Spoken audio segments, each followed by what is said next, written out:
ಮುದ್ದು ವಿದ್ಯಾರ್ಥಿಗಳೇ, ಹಿಂದಿನ ಅವಧಿಯೊಳಗೆ ಭಾರತದ ಪ್ರಥಮ ಸ್ವಾತಂತ್ರ್ಯ ಸಂಗ್ರಾಮ ಜರುಗಿದ ವರ್ಷ. ಈ ಸ್ವಾತಂತ್ರ್ಯ ಸಂಗ್ರಾಮವನ್ನು ಇತಿಹಾಸಕಾರರು ಯಾವ ಹೆಸರಿನಿಂದ ಕರೆದರು,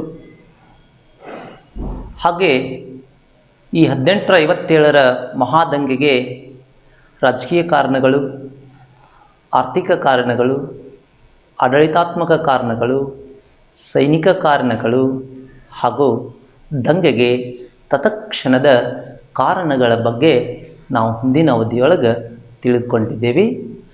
ಈ ಅವಧಿಯೊಳಗೆ ನಾವು 1857ರ ದಂಗೆಯ ಸ್ಫೋಟ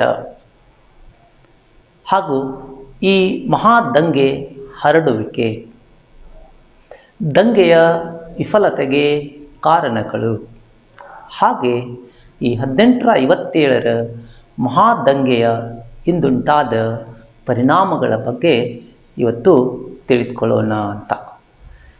ಇವಾಗ ದಂಗೆಯ ವಿಫಲತೆಗೆ ಈ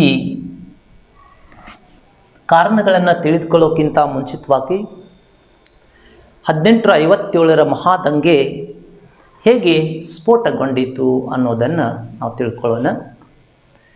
ಈಗಾಗಲೇ ನಿಮ್ಗೆ ಹಿಂದಿನ ಅವಧಿಯಲ್ಲಿ ಗೊತ್ತಾದೆ, 1857ರಲ್ಲಿ ಆಗ ತಾನೇ ಎನ್ಫೀಲ್ಡ್ ಬಂದೂಕುಗಳು ಬಳಕೆಗೆ ಬಂದಿದ್ದು. ಆ ಎನ್ಫೀಲ್ಡ್ ಬಂದೂಕುಗಳಿಗೆ ಹಂದಿಯ ಮತ್ತು ಹಸುವಿನ ಕೊಬ್ಬನ್ನು ಸವರಿದ್ದಾರೆ ಅನ್ನುವಂಥ ವದಂತಿ ನಮ್ಮೆಲ್ಲ ಸೈನಿಕರಿಗೂ ಹಬ್ಬಿತ್ತು ಅಂತ. ಈ ಹಸು ಭಾರತೀಯರಿಗೆ ಏನಪ್ಪ ಅಂತಂದ್ರೆ ಒಂದು ಪವಿತ್ರವಾಗಿತ್ತು, ಹಂದಿ ಮುಸ್ಲಿಮರಿಗೆ ನಿಷಿದ್ಧವಾಗಿತ್ತು ಅಂತ. ಹೀಗಾಗಿ ನಮ್ಮ ಭಾರತೀಯ ಸೈನಿಕರು ಹೀಗೆ ತಿಳ್ಕೊಂಡ್ರು, ಬ್ರಿಟಿಷರು ಉದ್ದೇಶಪೂರ್ವಕವಾಗಿ ನಮ್ಗೆ ತೊಂದರೆ ಕೊಡ್ಲಿಕ್ಕತ್ತಾರು ಅಂತ. ಆಗ ನಮ್ಮ ಭಾರತೀಯ ಸೈನಿಕರಲ್ಲಿ ಏನಪ್ಪ ಅಂತಂದ್ರೆ ಒಂದು ಮನೋಭಾವ ಬೆಳೀತು ಅಂತ. ಬ್ರಿಟಿಷ್ ಸೈನ್ಯದೊಳಗೆ, ಭಾರತದ ಬ್ರಿಟಿಷ್ ಸೈನ್ಯದಲ್ಲಿ 40,000 ಸೈನಿಕರು ಇಂಗ್ಲೆಂಡ್ದಿಂದ ಬಂದವರಾಗಿದ್ದರು, ಸೈನಿಕ ಸೇವೆಯೊಳಗೆ ಸೇರಿದವರಾಗಿದ್ದರು. 2 ಲಕ್ಷ ಸೈನಿಕರು ನಮ್ಮ ಭಾರತೀಯ ಸೈನಿಕರು ಸೈನ್ಯದೊಳಗೆ ಇದ್ದರು ಅಂತ. ಆ 2 ಲಕ್ಷ ಸೈನಿಕರಿಗೆ ಹಿಂಗೆ ಅನಿಸ್ತಲ್ಲ, ನಾವೆಲ್ಲ ಒಗ್ಗಟ್ಟಾಗಿ ಹೋರಾಟ ಮಾಡಿದ್ರೆ ಭಾರತದಿಂದ ಬ್ರಿಟಿಷರನ್ನು ಹೊಡೆದೋಡಿಸ್ಬೋದು ಅನ್ನುವಂಥ ಆತ್ಮವಿಶ್ವಾಸ ನಮ್ಮ ಭಾರತೀಯ ಸೈನಿಕರಲ್ಲಿ ಮೂಡಿತ್ತು ಅಂತ. ಆಗ ದಂಗೆ ಯಾವ ರೀತಿ ಸ್ಫೋಟ ಆಯ್ತು ಅಂತಂದರೆ,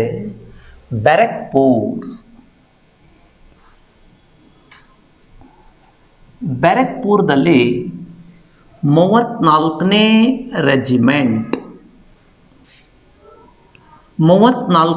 ರೆಜಿಮೆಂಟಿನೆಲ್ಲ ಒಂದು ಸೇನಾ ತುಕಡಿ ಇತ್ತು. ಬ್ಯಾರಕ್ಪೂರ್ದೊಳಗೆ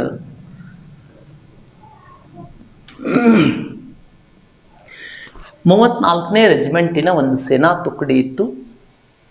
ಆ ಸೇನಾ ತುಕಡಿಗೆ ಬ್ರಿಟಿಷರು ಏನಪ್ಪ ಅಂತಂದರೆ ತುಪಾಕಿಗಳನ್ನು ಬಳಸಲಿಕ್ಕೆ ಆದೇಶ ಮಾಡಿದ್ರು ಅಂತ. ಆದರೆ ಸುದ್ದಿನೂ ಹಬ್ಬಿತ್ತು, ಆ ತುಪಾಕಿಗಳಲ್ಲಿ ಹಂದಿಯ ಹಸುವಿನ ಕೊಬ್ಬನ್ನು ಸವರಿದ್ದಾರೆ ಅನ್ನುವಂತಹ ಒಂದು ಸುದ್ದಿ ಹಬ್ಬಿತ್ತು. ಹೀಗಾಗಿ ನಮ್ಮ ಭಾರತೀಯ ಸೈನಿಕರು ಬ್ಯಾರಕ್ಪೂರ್ದಲ್ಲಿರುವಂತಹ 34ನೇ ರೆಜಿಮೆಂಟಿನ ಸೇನಾ ತುಕಡಿ ಸೈನಿಕರು ಅವುಗಳನ್ನು ಬಳಸಲಿಕ್ಕೆ ನಿರಾಕರಿಸಿದ್ರು ಅಂತ. ಯಾಕಂದರೆ ಆ ಎನ್ಫೀಲ್ಡ್ ಬಂದೂಕುಗಳಿಗೆ ತುಪಾಕಿಗಳನ್ನು ಹಾಕಬೇಕಾದ್ರೆ ಅವುಗಳನ್ನು ಬಾಯಿಂದ ಕಚ್ಚಿ ತೆಗಿಬೇಕಾಗ್ತಿತ್ತು ಅಂತ. ಹೀಗಾಗಿ ಅವುಗಳ ಬಳಕೆಯನ್ನು ನಮ್ಮ ಸೈನಿಕರು ನಿರಾಕರಿಸಿದ್ರು. ಆಗ ಬ್ರಿಟಿಷರು ಏನು ಮಾಡಿರಪ್ಪ ಅಂತಂತಂದರೆ ಸೈನಿಕರಿಗೆ ಪರೇಡ್ ಮಾಡಲಿಕ್ಕೆ ಆದೇಶ ಮಾಡಿದ್ರು. ಅವರನ್ನು ಪರೇಡ್ ಮಾಡಲು ಆದೇಶ ಮಾಡಿದರು. ಆದರೆ ಈ ಒಂದು ಅವಮಾನಿತನಾದಂತಹ ಮಂಗಲ್ ಪಾಂಡೆ, ಸೈನಿಕರಲ್ಲಿ ಅವಮಾನಿತನಾದ ಮಂಗಲ್ ಪಾಂಡೆ ಆ ಒಂದು ಪರೇಡ್ ಸಾಲಿನಿಂದ ಜಿಗಿದು ಬಂದು ಬ್ರಿಟಿಷ್ ಅಧಿಕಾರಿ ಮೇಜರ್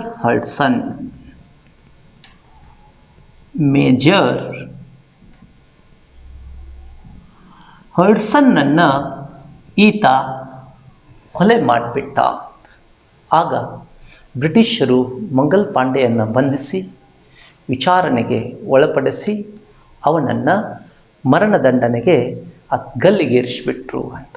ಇದುವೇ ದಂಗೆಯ ಸ್ಫೋಟ ಅಂತ. ಇನ್ನು ದಂಗೆಯ ಹರಡುವಿಕೆ, ದಂಗೆಯ ಹರಡುವಿಕೆ, ದಂಗೆಯ ಹರಡುವಿಕೆ ಇನ್ನೊಂದು ಏನಾಗಿತ್ತು ಅಂತಂದರೆ, ದೆಹಲಿಯ ಬಳಿ ಇರುವಂತಹ ಮೀರತ್, ದೆಹಲಿಯ ಬಳಿ ಇರುವ ಮೀರತ್ ಅಂದು ಬ್ರಿಟಿಷರ ಒಂದು ಪ್ರಬಲವಾದಂತಹ ಸೇನಾ ನೆಲೆ ಅದಾಗಿತ್ತು. ಈ ಮೀರತ್ನಲ್ಲೂ ಕೂಡ ನಮ್ಮ ಭಾರತೀಯ ಸೇನಾ ತುಕಡಿ ಇತ್ತು ಅಂತ. ಈ ಮೀರತ್ನಲ್ಲಿನ ಸೇನಾ ತುಕಡಿಗೂ ಕೂಡ ಬ್ರಿಟಿಷರು ಈ ಒಂದು ತುಪಾಕಿಗಳನ್ನು ಬಳಸಲು ಆದೇಶ ಮಾಡಿದ್ರು ಅಂತ. ಆದರೆ ಆ ಸೈನಿಕರು ತುಪಾಕಿಗಳನ್ನು ಬಳಸಲಿಕ್ಕೆ ತಿರಸ್ಕರಿಸಿದರು.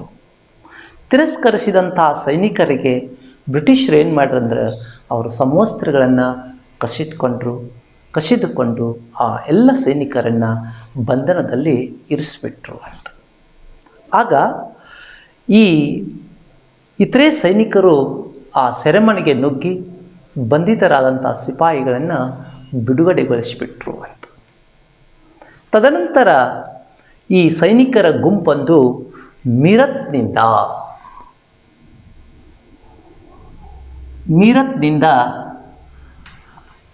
ದೆಹಲಿಗೆ ಮುತ್ತಿಗೆ ಹಾಕಿತು ಅಂತ. ಮೀರತ್ನಿಂದ ದೆಹಲಿಗೆ ಮುತ್ತಿಗೆ ಹಾಕಿ, ಈಗಾಗಲೇ ನಿಮ್ಗೆ ಗೊತ್ತಿದ್ದಂತೆ ರಾಜಕೀಯ ಕಾರಣಗಳಲ್ಲಿ ಮೊಘಲ್ ದೊರೆ ರಾಜರನ್ನು ಅಧಿಕಾರದಿಂದ ಪದಚ್ಯುತಗೊಳಿಸಿದ್ರು ಅನ್ನೋದು ಹಿಂದಿನ ಅವಧಿಯೊಳಗೆ ಹೇಳಿದ್ದೇನೆ. ಈ ಸಿಪಾಯಿಗಳು ಮೀರತ್ನಿಂದ ದೆಹಲಿಗೆ ಮುತ್ತಿಗೆ ಹಾಕಿ ಅಲ್ಲಿ ದೆಹಲಿಯ ಕೆಂಪು ಕೋಟೆ,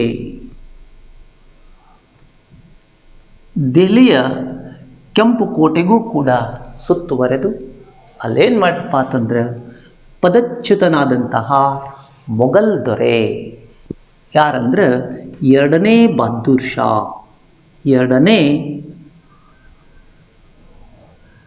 ಬಹದ್ದೂರ್ ಶಾನನ್ನು ಏನಪ್ಪ ಅಂತಂದ್ರೆ ಭಾರತದ ಚಕ್ರವರ್ತಿ, ಭಾರತದ ಚಕ್ರವರ್ತಿ ಎಂದು ಘೋಷಿಸಿದರು ಅಂತ. ಹಿಂಗೆ ದಂಗೆ ದೆಹಲಿ, ಲಕ್ನೋ, ಕಾನ್ಪುರ್, ಝಾನ್ಸಿ, ನಸೀರಾಬಾದ್, ಬನಾರಸ್ ಹೀಗೆ ದೇಶಾದ್ಯಂತ ಈ ಒಂದು ದಂಗೆ ಕಾಳ್ಗಿಚ್ಚಿನಂತೆ ಹಬ್ಬಿತು ಅಂತ. ಈಗಾಗಲೇ ಹೇಳಿದಂತೆ ಈ ದಂಗೆ ಮುಖ್ಯವಾಗಿ ದೆಹಲಿ, ಲಕ್ನೋ, ಕಾನ್ಪುರ್, ಝಾನ್ಸಿ, ನಸೀರಾಬಾದ್ ಹಾಗೆ ಈಗಾಗಲೇ ಹೇಳಿದಂತೆ ಬನಾರಸ್ ಹಿಂಗೆ ಅನೇಕ ಕಡೆಗಳಲ್ಲಿ ಹಬ್ಬಿತು ಅಂತ ಹೇಳಿ, ಇವುಗಳಲ್ಲಿ ಕೆಲವೊಂದು ಸ್ಥಳಗಳಲ್ಲಿ ದಂಗೆ ಹರಡುವಿಕೆಯ ಬಗ್ಗೆ ನೋಡೋಣ. ಆ ಸ್ಥಳಗಳಲ್ಲಿ ದಂಗೆ ನಾಯಕತ್ವವನ್ನು ಯಾರು ವಹಿಸಿದ್ರು, ಬ್ರಿಟಿಷರ ವಿರುದ್ಧ ಅವರು ಏಕೆ ಹೋರಾಟ ಮಾಡಿದ್ರು ಅನ್ನೋದನ್ನು ನೋಡೋಣ ಅಂತ. ಅವುಗಳಲ್ಲಿ ಮೊದಲನೇದಾಗಿ ಕಾನ್ಪುರ್ ದಂಗೆ, ಕಾನ್ಪುರ್ ದಂಗೆ ಅಂತ. ಈ ಕಾನ್ಪುರ್ ದಂಗೆಯ ನಾಯಕತ್ವವನ್ನು ನಾನಾ ಸಾಹೇಬ್ ವಹಿಸಿದ್ದ. ನಾನಾ ಸಾಹೇಬ್ ನೆನಪಿಡಬೇಕು, ಬಿಟ್ಟ ಸ್ಥಳ ಕೇಳ್ತಾ. ಕಾನ್ಪುರ್ ದಂಗೆಯ ನಾಯಕತ್ವವನ್ನು ನಾನಾ ಸಾಹೇಬ್ ವಹಿಸಿದ್ದ. ಕಾನ್ಪುರದಲ್ಲಿ ಬ್ರಿಟಿಷರ ವಿರುದ್ಧ ನಾನಾ ಸಾಹೇಬ್ ತೀವ್ರತರವಾದಂಥ ದಂಗೆಯನ್ನು ಆರಂಭಿಸಿದ. ಹೀಗಾಗಿ ಅನೇಕ ಬ್ರಿಟಿಷರು ಈತನಿಗೆ ಶರಣಾಗತರಾದರು, ಅನೇಕರು ಈತನಿಂದ ಕೊಲ್ಲಲ್ಪಟ್ಟರು ಅಂತ. ಆದರೂ ಕೂಡ ಏನಾಗ್ತಪ್ಪ ಅಂತಂದರೆ, ಜೂನ್ 17, 1857ರಲ್ಲಿ, ಜೂನ್ 17, 1857ರೊಳಗೆ ಬ್ರಿಟಿಷರ ಜನರಲ್ ಹ್ಯಾವ್ಲಾಕ್ ಏನಪ್ಪ ಅಂತಂದರೆ ಕಾನ್ಪುರನ್ನು ಈತ ವಶಪಡಿಸಿಕೊಂಡ. ಕಾನ್ಪೂರನ್ನು ಈತ ವಶಪಡಿಸಿಕೊಂಡ. ಆಗ ಇದು ಸೋತ ನಾನಾ ಸಾಹೇಬ್ ಏನಪ್ಪ ಅಂತಂದರೆ ನೇಪಾಳಕ್ಕೆ ಹೋಗಿ ಆಶ್ರಯ ಪಡೆದುಕೊಂಡ.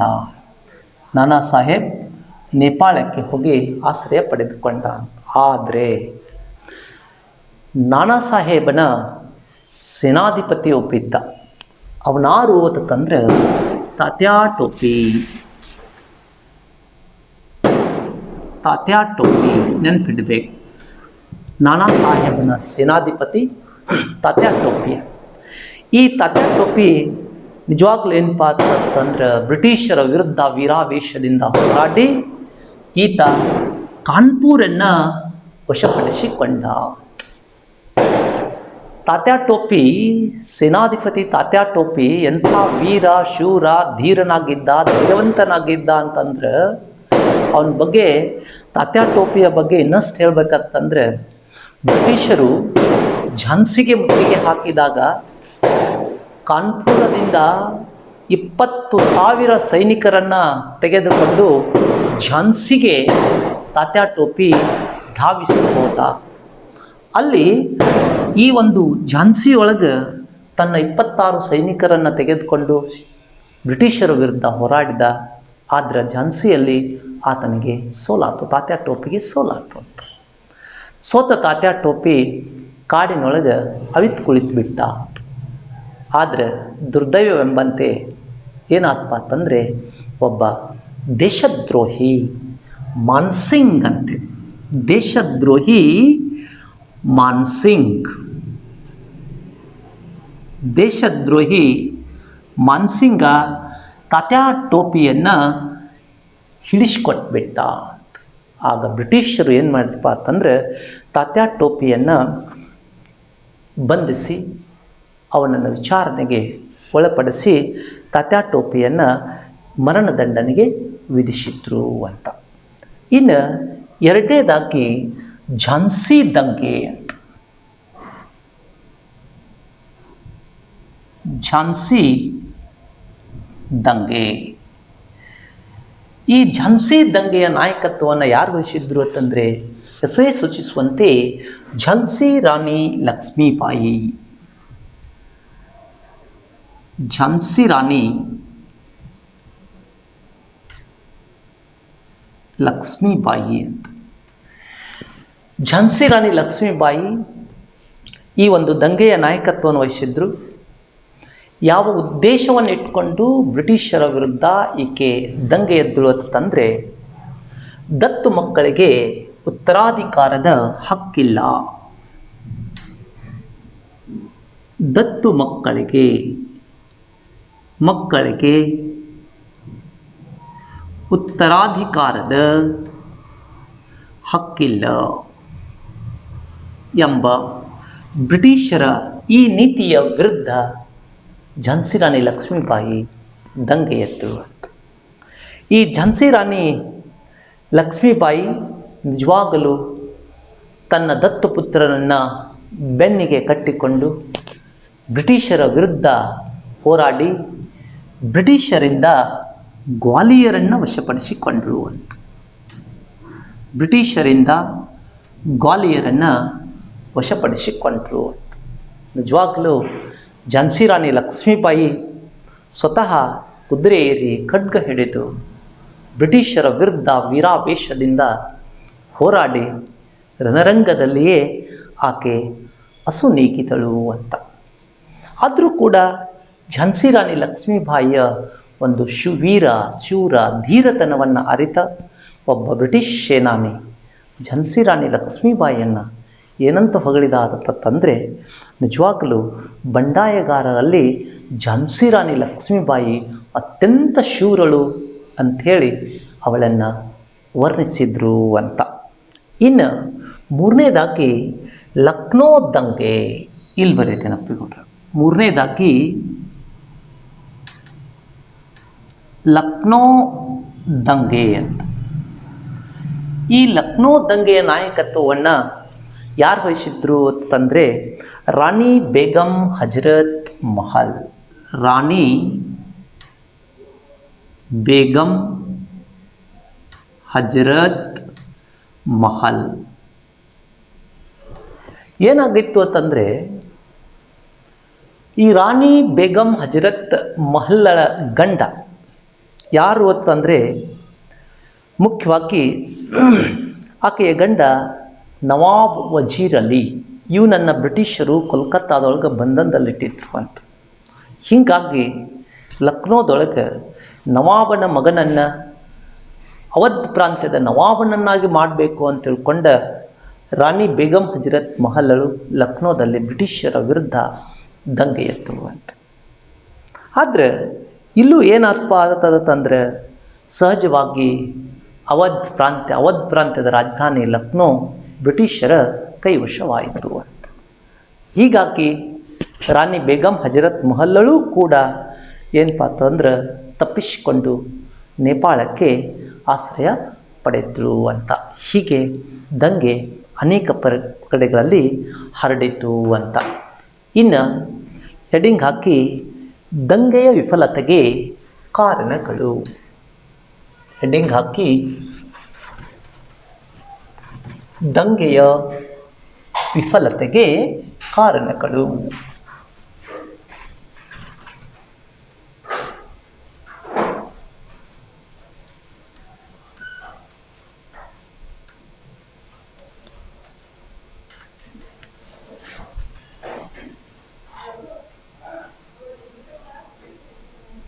ದಂಗೆಯ ವಿಫಲತೆಗೆ ಕಾರಣಗಳು. 1857ರ ಮಹಾದಂಗೆ ಅನೇಕ ಕಾರಣಗಳಿಂದ ವಿಫಲಗೊಂಡಿತು ಅಂತ. ಈ ದಂಗೆಯ ವಿಫಲತೆಗೆ ಕಾರಣಗಳೇನು ಅಂತಂದರೆ, ಇದು ಇಡೀ ಭಾರತವನ್ನು ಆವರಿಸಿದ ದಂಗೆಯಾಗಿರಲಿಲ್ಲ.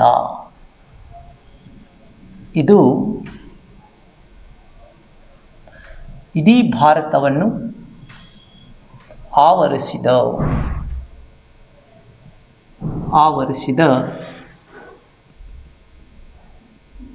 ದಂಗೆಯಾಗಿರಲಿಲ್ಲ. ಈ ದಂಗೆ ಭಾರತದ ಅಲ್ಲಿಗೋ ಇಲ್ಲಿಗೋ ಎಲ್ಲಿಗೋ ಎನ್ನುವಂತೆ ಈ ದಂಗೆ ಆರಂಭ ಆಗಿತ್ತು. ಹೀಗಾಗಿ ಈ ದಂಗೆ ವಿಫಲ ಆಗಲಿಕ್ಕೆ ಇದು ಒಂದು ಕಾರಣ ಆಯಿತು ಅಂತ. ಇನ್ನು ಎರಡನೇದಾಗಿ, ಇದು ದೇಶದ ಬಿಡುಗಡೆಗಾಗಿ ನಡೆದ ದಂಗೆಯಾಗಿರಲಿಲ್ಲ. ರಾಜ ಅಥವಾ ರಾಣಿಯರ ಸ್ವಹಿತಕ್ಕಾಗಿ, ಅವರ ಹಕ್ಕುಗಳಿಗಾಗಿ ನಡೆದ ದಂಗೆಯಾಗಿತ್ತು ಅಂತ. ಇದು ದೇಶದ ಬಿಡುಗಡೆಗಾಗಿ ನಡೆದಂತಹ ದಂಗೆ ಇದಾಗಿರಲಿಲ್ಲ. ಇದು ರಾಜ ರಾಣಿಯರ ಸ್ವಹಿತಕ್ಕಾಗಿ ಅಥವಾ ಅವರ ಹಕ್ಕುಗಳಿಗಾಗಿ ನಡೆದಂತಹ ದಂಗೆ ಅದಾಗಿತ್ತು ಅಂತ. ಆಮೇಲೆ ಮೂರನೇದಾಗಿ, ನಮ್ಮ ಬಂಡಾಯಗಾರರಲ್ಲಿ ಸೂಕ್ತ ಸೇನಾ ನಾಯಕತ್ವದ ಕೊರತೆ ಇತ್ತು. ಸೂಕ್ತ ಸೇನಾ ನಾಯಕತ್ವದ ಕೊರತೆ ಇತ್ತು. ಝಾನ್ಸಿ ರಾಣಿ ಲಕ್ಷ್ಮೀಬಾಯಿ, ತಾತಾ ಟೋಪಿಯಂಥ ಸಮರ್ಥ ನಾಯಕರನ್ನು ಬಿಟ್ಟರೆ ಈ ಬಂಡಾಯಗಾರರಲ್ಲಿ ಹೆಚ್ಚಾಗಿ ಈ ಒಂದು ನಾಯಕತ್ವದ ಕೊರತೆ ಇತ್ತು ಅಂತ. ಆಮೇಲೆ ಇದು ಒಂದು ಯೋಜಿತ ದಂಗೆಯಾಗಿರದೆ ಅನಿರೀಕ್ಷಿತ ಕಾರಣಗಳಿಂದ ನಡೆದ ದಂಗೆಯಾಗಿತ್ತು.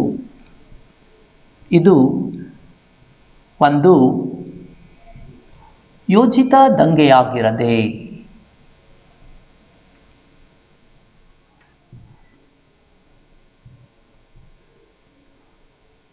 ಅನಿರೀಕ್ಷಿತ ಕಾರಣಗಳಿಂದ ನಡೆದಂತಹ ದಂಗೆಯಾಗಿತ್ತು ಅಂತ.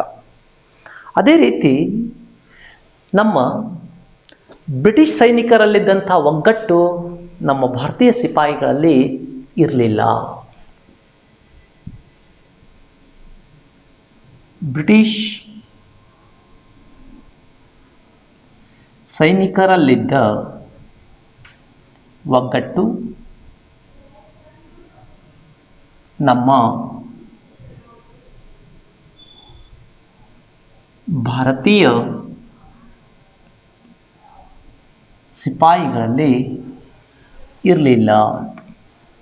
ಆಮೇಲೆ ಆರನೇದಾಗಿ ಸಿಪಾಯಿಗಳಲ್ಲಿ ನಿಶ್ಚಿತವಾದಂತಹ ಸರ್ವಸಾಮಾನ್ಯವಾದಂತಹ ಗೊತ್ತು ಗುರಿ ಇರಲಿಲ್ಲ. ಸಿಪಾಯಿಗಳಲ್ಲಿ ನಿಶ್ಚಿತವಾದ ಸರ್ವಸಾಮಾನ್ಯವಾದ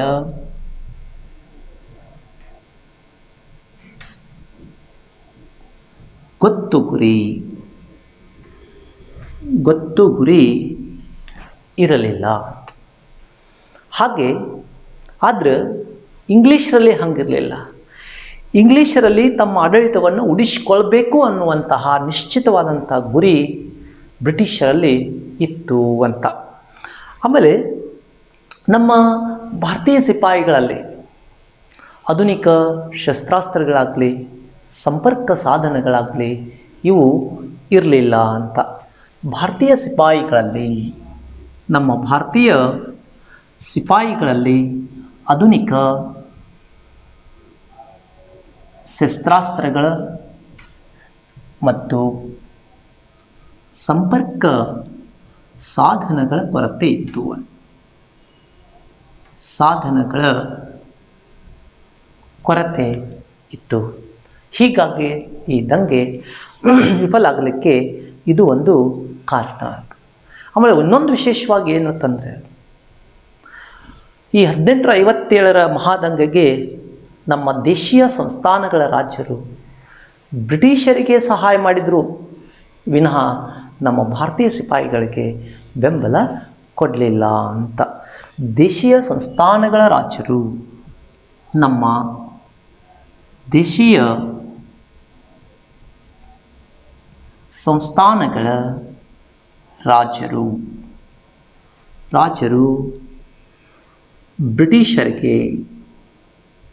ಬ್ರಿಟಿಷರಿಗೆ ಯುದ್ಧದ ಅವಧಿಯಲ್ಲಿ ಸಹಾಯ ಮಾಡಿದರು ವಿನಃ ನಮ್ಮ ಭಾರತೀಯ ಸಿಪಾಯಿಗಳಿಗೆ ಬೆಂಬಲ ಕೊಡಲಿಲ್ಲ.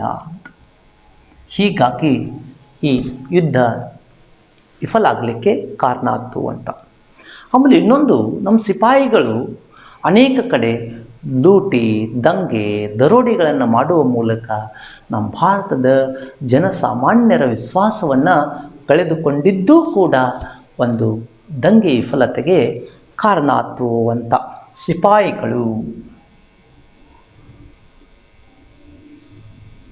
ಸಿಪಾಯಿಗಳು ಅನೇಕ ಕಡೆ ದಂಗೆ, ಲೂಟಿ, ದರೋಡೆ ಮಾಡುವ ಮೂಲಕ ಜನಸಾಮಾನ್ಯರ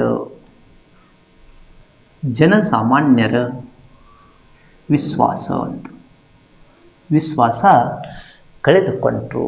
ಹಿಂಗೆ ಅನೇಕ ಕಾರಣಗಳಿಂದ ಭಾರತದ ಪ್ರಥಮ ಸ್ವಾತಂತ್ರ್ಯ ಸಂಗ್ರಾಮ ವಿಫಲವಾಯಿತು ಅಂತ. ಭಾರತದ ಸ್ವಾತಂತ್ರ್ಯ ಸಂಗ್ರಾಮ ವಿಫಲವಾಯಿತು, ಭಾರತಕ್ಕೆ ಸ್ವಾತಂತ್ರ್ಯ ಸಿಗಲಿಲ್ಲ.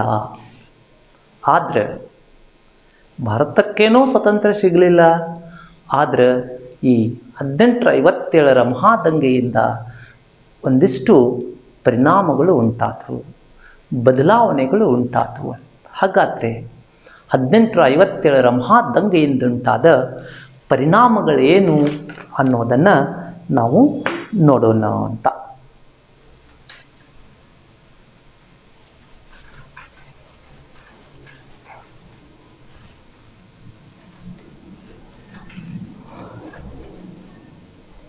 ಹೆಡ್ಡಿಂಗ್ ಹಾಕಿ 1857ರ ದಂಗೆಯ ಪರಿಣಾಮಗಳು. 1857ರ ದಂಗೆಯ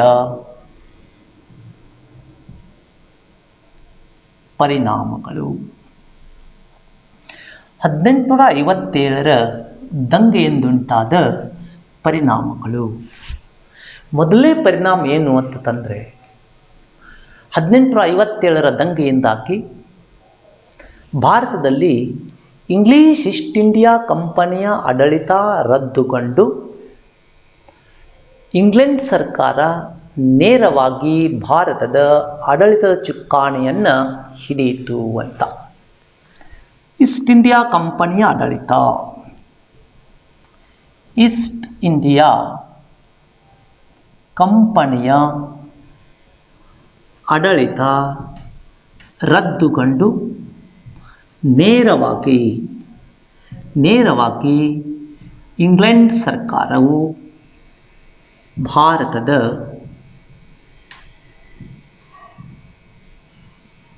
ಆಡಳಿತದ ಚುಕ್ಕಾಣಿಯನ್ನು ಹಿಡಿಯಿತು ಅಂತ.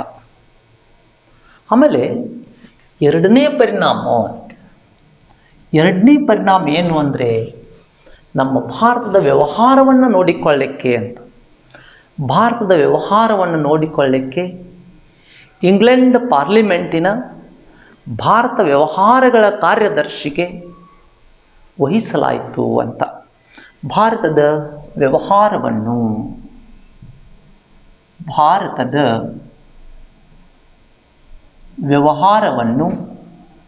ಇಂಗ್ಲೆಂಡ್ ಪಾರ್ಲಿಮೆಂಟಿನ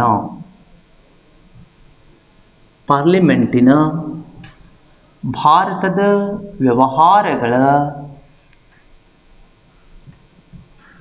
ಕಾರ್ಯದರ್ಶಿಗೆ ವಹಿಸಲಾಯಿತು ಅಂತ. ಇನ್ನು ಮೂರನೇದಾಗಿ 1858ರಲ್ಲಿ ಇಂಗ್ಲೆಂಡಿನ ರಾಣಿ ವಿಕ್ಟೋರಿಯಾ ಭಾರತೀಯರ ಹಕ್ಕುಗಳ ರಕ್ಷಣೆಗಾಗಿ ಒಂದು ಘೋಷಣೆಯನ್ನು ನೀಡಿದಳು ಅಂತ.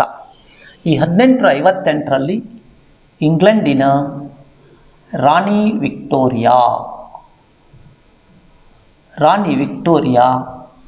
ಭಾರತೀಯರ ಹಕ್ಕುಗಳ ರಕ್ಷಣೆಗಾಗಿ ವಿಶ್ವಾಸದ ಘೋಷಣೆಗಳನ್ನು ನೀಡಿದಳು.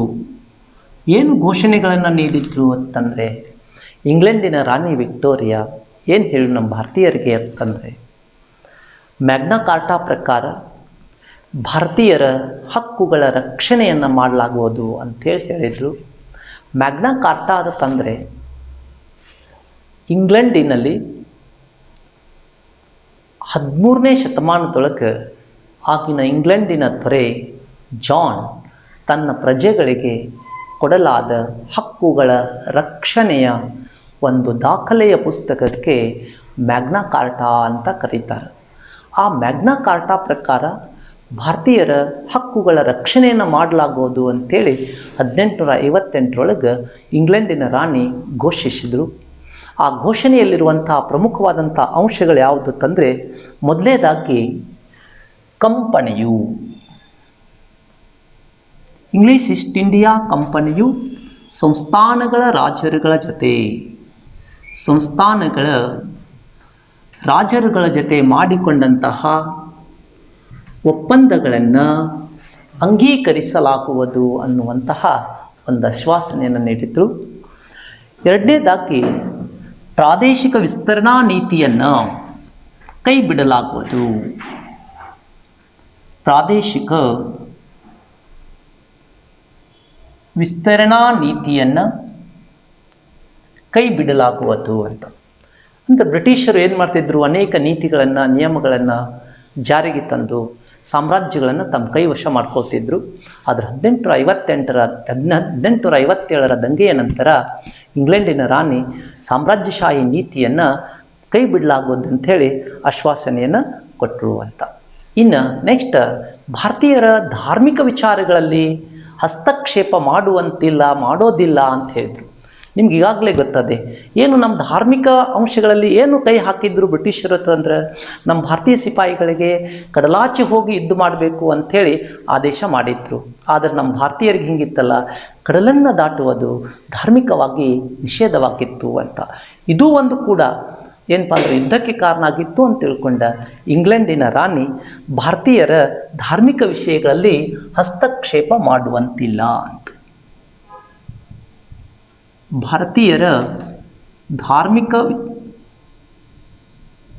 ವಿಷಯಗಳಲ್ಲಿ ಹಸ್ತಕ್ಷೇಪ ಮಾಡುವಂತಿಲ್ಲ ಅಂತ. ಆಮೇಲೆ ಇನ್ನೊಂದು, ಭಾರತೀಯರಿಗೆ ಸುಭದ್ರ ಸರ್ಕಾರ ನೀಡಲಾಗುವುದು ಅಂತ. ಭಾರತೀಯರಿಗೆ ಸುಭದ್ರ ಸರ್ಕಾರವನ್ನು ನೀಡಲಾಗುವುದೆಂಬ ಆಶ್ವಾಸನೆಯನ್ನು ನೀಡಿದ್ದಳು ಅಂತ. ಆಮೇಲೆ ಇನ್ನೊಂದು, ಕಾನೂನಿನಲ್ಲಿ ಅಸಮಾನತೆ ಇತ್ತು ಅಂತ. ಭಾರತೀಯರಿಗೂ ಮತ್ತು ಬ್ರಿಟಿಷರಿಗೂ ನಡುವೆ ಕಾನೂನಲ್ಲಿ ಅಸಮಾನತೆ ಇತ್ತು. ಇದನ್ನು ಅರಿತಂಥ ರಾಣಿ ಏನಪ್ಪ ಅಂತಂದರೆ, ಕಾನೂನಿನ ಮುಂದೆ ಎಲ್ಲರೂ ಸಮಾನರು ಅಂತ. ಕಾನೂನಿನ ಮುಂದೆ ಎಲ್ಲರೂ ಸಮಾನರು ಅನ್ನುವಂತಹ ಒಂದು ಆಶ್ವಾಸನೆ ನೀಡಿತ್ತು ಅಂತ. ಇನ್ನು ಇನ್ನೊಂದು ಪರಿಣಾಮ ಏನು ಅಂತಂದರೆ, ಏನು ಮನಗಂಡ್ರು 1857ರ ಮಹಾದಂಗೆಯಿಂದ ಬ್ರಿಟಿಷ್ ಸರ್ಕಾರ ಏನನ್ನು ಮನಗಂಡಿತ್ತು ಅಂತಂದ್ರೆ, ಭಾರತೀಯರ ಪ್ರೀತಿ, ವಿಶ್ವಾಸ, ಬೆಂಬಲವನ್ನು ನಾವು ಗಳಿಸದೇ ಇದ್ದರೆ ಬಹುದಿನಗಳವರೆಗೆ ಭಾರತದಲ್ಲಿ ಆಡಳಿತ ನಡೆಸಲಿಕ್ಕೆ ಸಾಧ್ಯವಿಲ್ಲ ಅನ್ನೋದನ್ನು ಬ್ರಿಟಿಷರು ಈ ಯುದ್ಧದಿಂದ ಮನಗಂಡ್ರು ಅಂತ. ಭಾರತೀಯರ ಪ್ರೀತಿ, ವಿಶ್ವಾಸ ಮತ್ತು ಬೆಂಬಲವನ್ನು ಗಳಿಸದೇ ಇದ್ದರೆ ನಾವು ಭಾರತದಲ್ಲಿ ಬಹುದಿನಗಳವರೆಗೆ ಈ ಒಂದು ಆಡಳಿತ ನಡೆಸಲಿಕ್ಕೆ ಸಾಧ್ಯವಿಲ್ಲ ಅನ್ನೋದನ್ನು ಮನ್ಕಂಡ್ರು ಅಂತ. ಇನ್ನು ಕೊನೆಯದಾಗಿ ಈ ಒಂದು ಶಾಸನ ರೂಪಿಸುವಂಥ ಪ್ರಕ್ರಿಯೆ ಏನಿದೆ, ಆ ಪ್ರಕ್ರಿಯೆಯಲ್ಲಿ ಭಾರತೀಯರನ್ನು ಒಳಗೊಳ್ಳುವ ನೀತಿಯನ್ನು ಜಾರಿಗೊಳಿಸಿದ್ರು ಅಂತ. ಶಾಸನ ರೂಪಿಸುವ ಪ್ರಕ್ರಿಯೆಯಲ್ಲಿ ಭಾರತೀಯರನ್ನು ಒಳಗೊಳ್ಳುವ ನೀತಿಯನ್ನು ಜಾರಿಗೆ ತಂದರು ಅಂತ. ಇಲ್ಲಿಯವರೆಗೆ ನಾವು ದಂಗೆಯ ಸ್ಫೋಟ, 1857ರ ದಂಗೆ ಯಾವ ರೀತಿ ಹರಡಿತು, ದಂಗೆಯ ವಿಫಲತೆಗೆ ಕಾರಣಗಳೇನು, ಈ ದಂಗೆಯಿಂದುಂಟಾದ ಪರಿಣಾಮಗಳ ಬಗ್ಗೆ ತಿಳಿದುಕೊಂಡೇವಿ. ಓಕೆ, ಥ್ಯಾಂಕ್ ಯು ಅಂತ.